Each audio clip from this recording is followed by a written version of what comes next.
सुप्रभात बच्चों, आज के हिंदी कक्षा में तुम सबको स्वागत है। आज हम 8वीं कक्षा का एक नया कविता के बारे में समझेंगे। कविता का नाम है भगवान के डाकिए। भगवान के बारे में हमें कुछ ना कुछ तो पता ही है, लेकिन डाकिए कौन है और उसका काम क्या है। डाकिया जो कि घर घर में चिट्ठी पहुंचाने का काम करता है, यानी कि जो हमसे दूर होते हैं, दूर रहने वाले हैं, हम उनके कुशल मंगल जानने के लिए उन्हें चिट्ठियाँ भेजते हैं, तो उसके माध्यम यानी कि डाकिए के माध्यम से वो चिट्ठियाँ हमारे दूर रहने वाले व्यक्तियों के पास पहुंच जाता है। तो डाकिया उसे कहते हैं, डाकिया का बहुवचन रूप डाकिए हैं। तो आज हम भगवान का दूत कौन है, भगवान किसके माध्यम से हमें क्या संदेश देना चाहते हैं, उसके बारे में समझेंगे। लेकिन पहले इस कविता का परिचय हम कवि परिचय से आरंभ करेंगे।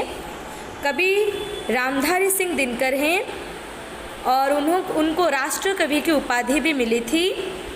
इन्हें राष्ट्र कवि रामधारी सिंह दिनकर से लोग जानते हैं। इनका जन्म 1908 को हुआ था और उनका देहांत सन 1974 को हुआ था। सिमरिया जिला मुंगेर जो कि बिहार में स्थित है, उनका जन्म वहाँ पर हुआ था।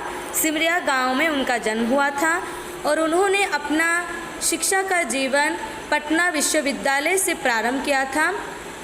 वहाँ पर BA उन्होंने किया था।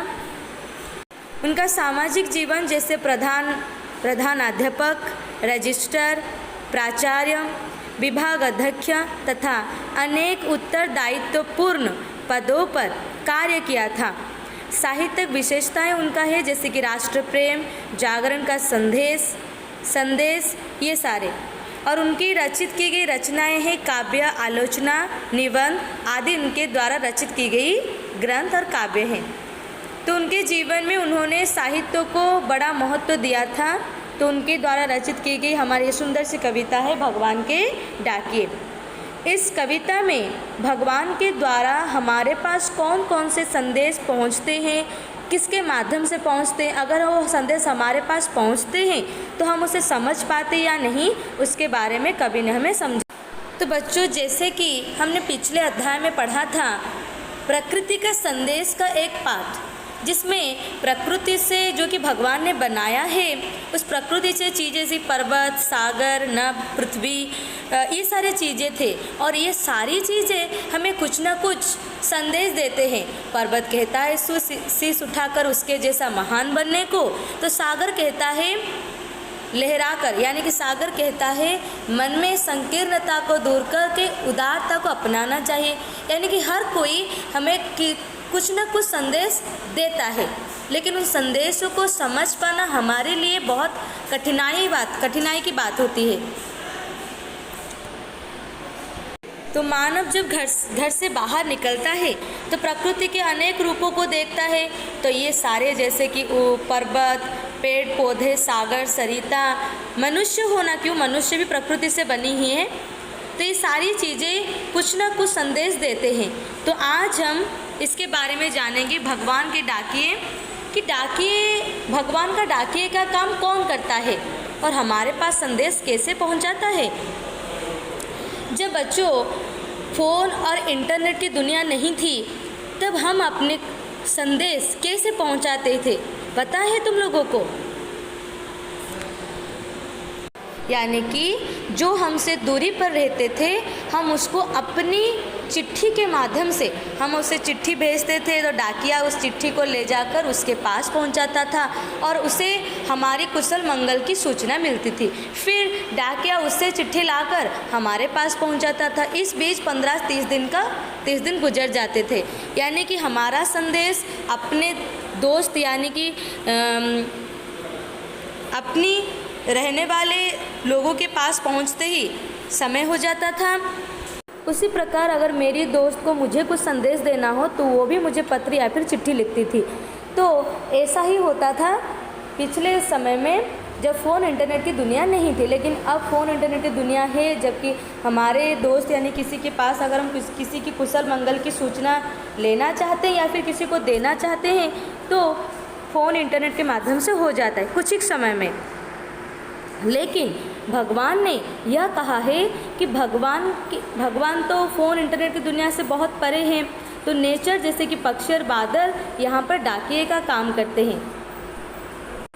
पहले पत्र इसका माध्यम बना था, तो अब भगवान ने पक्षी और बादल को माध्यम बनाकर यानी कि डाकिया बनाकर हमें कई सारी सूचना देती है। देखो कवि ने क्या कहा है, पक्षी और बादल ये भगवान के डाकिये हैं, जो कि घर घर चिट्ठियाँ पहुँचाने का काम करता है डाकिया। उसी प्रकार पक्षी और बादल भगवान ने बनाई हुई प्रकृति से बनी है और ये दोनों भगवान का ही डाकिये का काम करते हैं, हमारे पास भगवान का संदेश लाकर पहुँचाते हैं। जो एक महादेश को जाते हैं, एक महादेश से दूसरे महादेश को जाते हैं, हम तो समझ नहीं पाते हैं, मगर उनकी लाई हुई चिट्ठियाँ पेड़ पौधे पानी और पहाड़ बाँचते हैं। पक्षी का मतलब होता है पक्षी, बादल का मतलब होता है मेघ या फिर घटाएं, और डाकिये का होता है जो कि चिट्ठी पहुंचाता है एक जगह से दूसरे जगह, एक महादेश से दूसरे महादेश में। और बाँचते का मतलब होता है पढ़ना, यानी कवि रामधारी सिंह दिनकर का कहना है कि पक्षी और बादल दोनों भगवान के लिए डाकिये का काम करते हैं।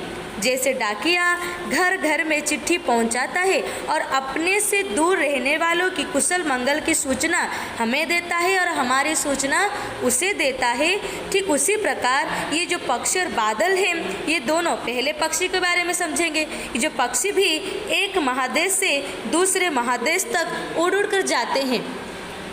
पक्षी पूरी दुनिया तो घूम नहीं सकती, तो पक्षी एक जगह से घूमकर एक कंटिनेंट से दूसरे कंटिनेंट तक जाता है, एक जगह से घूम कर दूसरे जगह को जाता है।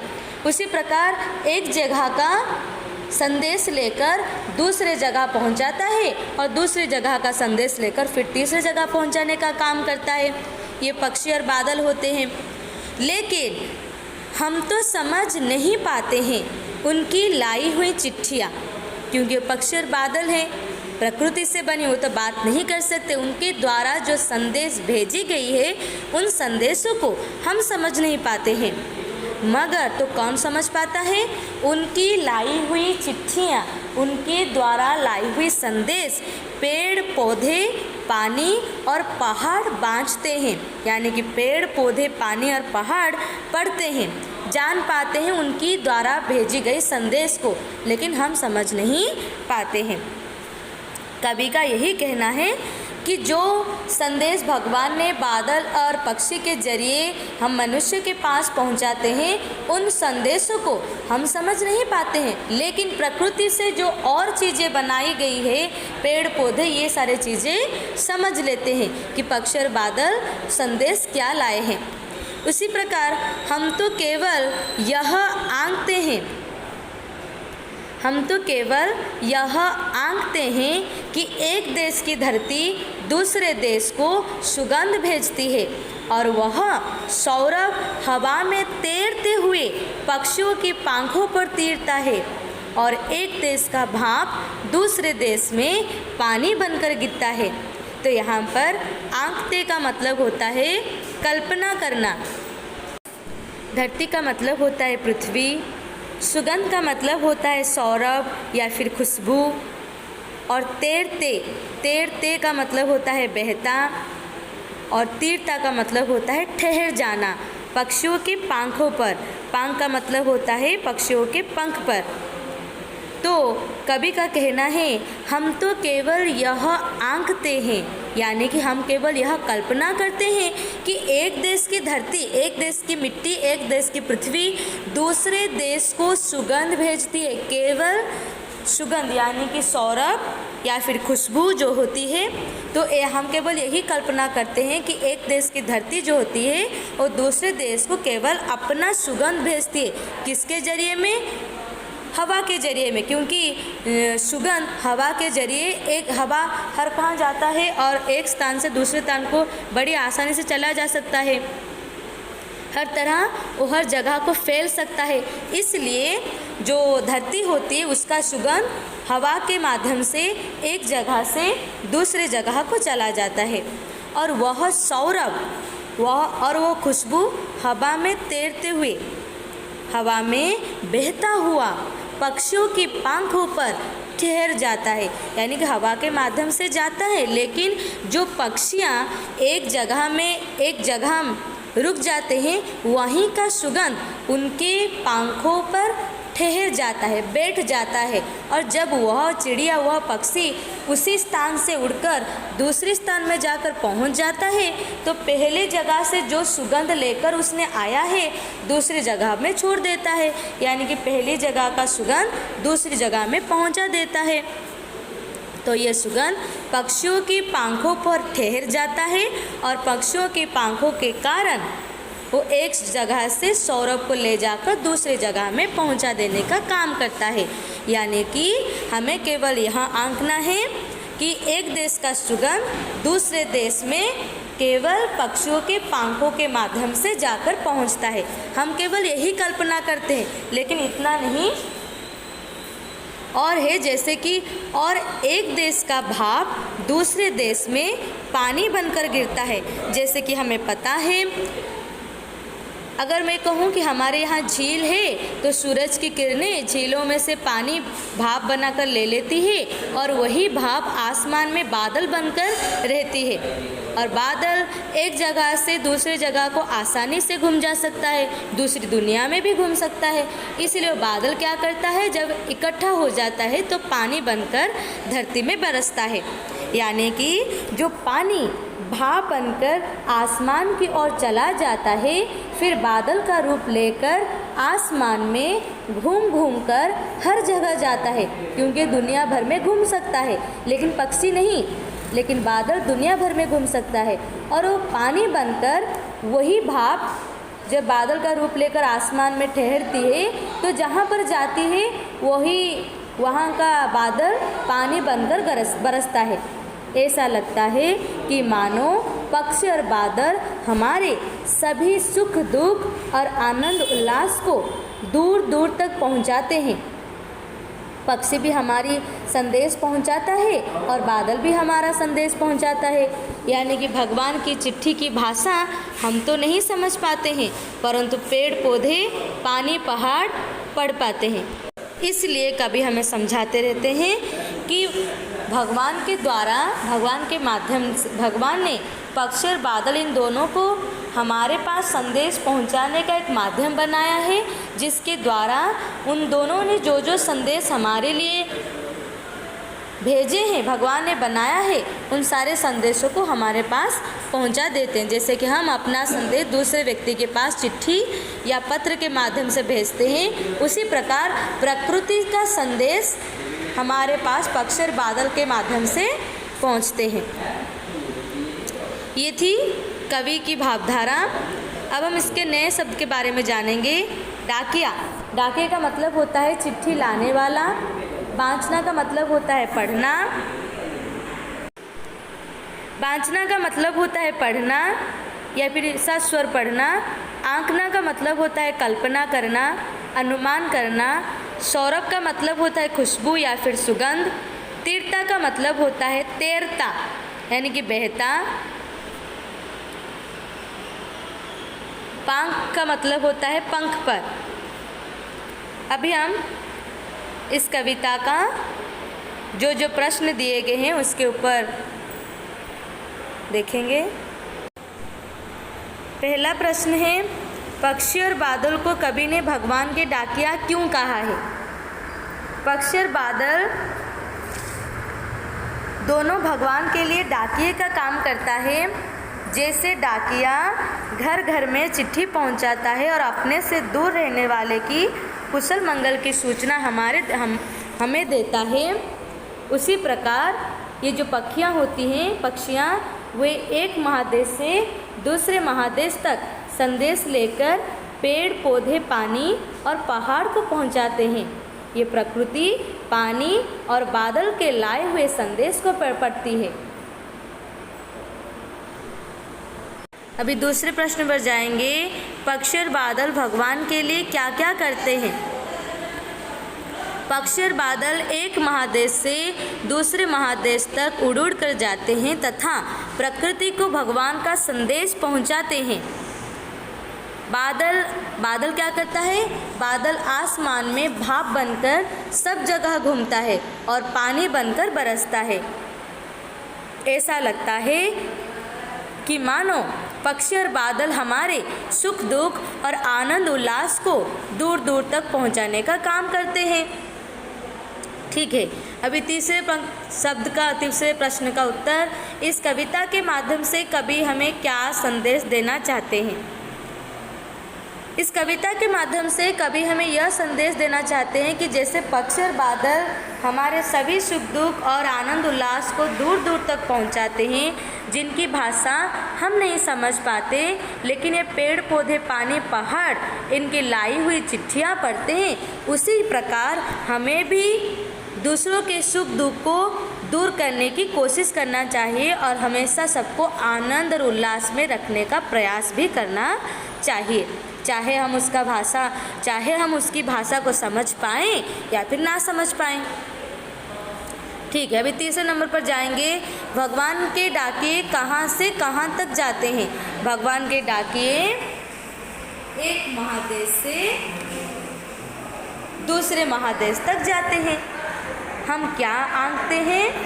हम यह आंकते हैं कि एक देश की धरती दूसरे देश को केवल सुगंध ही भेजती है। तीसरा प्रश्न, सौरभ कहाँ तीरता है?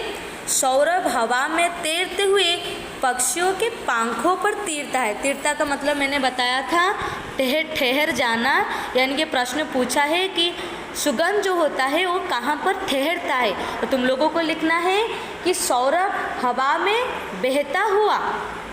में बहता हुआ पक्षियों के पंखों पर ठहरता है, तीरता है।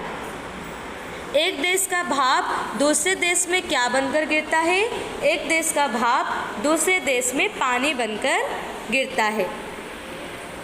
चौथे प्रश्न, पक्षी के अलावा भगवान के डाकिया और कौन है? पक्षी के अलावा बादल डाकिये का काम करता है। पेड़ पौधे पानी क्या बाँचते हैं? पेड़ पौधे पानी चिट्ठियाँ बाँचते हैं। भाप जमीन पर क्या बनकर गिरता है? भाप जमीन पर पानी बनकर गिरता है। अभी देखेंगे पांचवें नंबर पर जो प्रश्न पूछा है, जैसे कि भगवान के डाकिये हैं डैश, पानी और आग, पक्षी और बादल, पक्षी और पानी, बादल और हवा। भगवान के डाकिये कौन है? पक्षी और बादल। एक देश की धरती दूसरे देश को भेजती है क्या? पानी, हवा, सुगंध, भाप। सुगंध भेजती है। भगवान के डाकिये क्या लाते हैं? मिठाई, चिट्ठी, पुस्तक, समाचार पत्र। चिट्ठी जो दूसरे देश में पानी बनकर गिरता है वह एक देश का क्या होता है? भाप, बादल, बर्फ, धुआं। जो दूसरे देश में पानी बनकर गिरता है वो पहले एक देश का भाप होता है, फिर बादल में परिवर्तन होकर वो एक जगह दूसरे जगह जाकर पानी बनकर बरसता है। इसका उत्तर होगा भाप। वचन बदलिए। चिट्ठी का चिट्ठियाँ, नारी का नारी, नारी का नारियाँ, नदी का बहुवचन नदियाँ, उसी प्रकार लीची का बहुवचन लीचियाँ। और लेकिन कभी कभी एक वचन में जो होता है वो बहुवचन में उसका रूप परिवर्तन नहीं होता है, जैसे पक्षी का पक्षी, भाई का भाई, मुनि का मुनि और अतिथि का अतिथि। दूसरे नंबर को देखेंगे, वह दूसरे देश में पानी बनकर गिरता है। यह भगवान के डाकिये हैं। वे एक महादेश से दूसरे महादेश को जाते हैं और एक देश की धरती दूसरे देश को सुगंध भेजती है। और नीचे तुम्हारे लिए कुछ काम है दिया गया है, डाकिये की भूमिका पर 5 वाक्य लिखने का। डाकिये कौन सा काम करता है हमारे लिए और डाकिये का जो काम है हमारे लिए कितना महत्वपूर्ण है, उसके बारे में 5 वाक्य लिखने के लिए तुम लोगों को दिया है। तो ये था आज का विषय वस्तु। आज के लिए इतना ही। अगले कालांश में और एक नया विषय वस्तु के बारे में हम जानेंगे। धन्यवाद।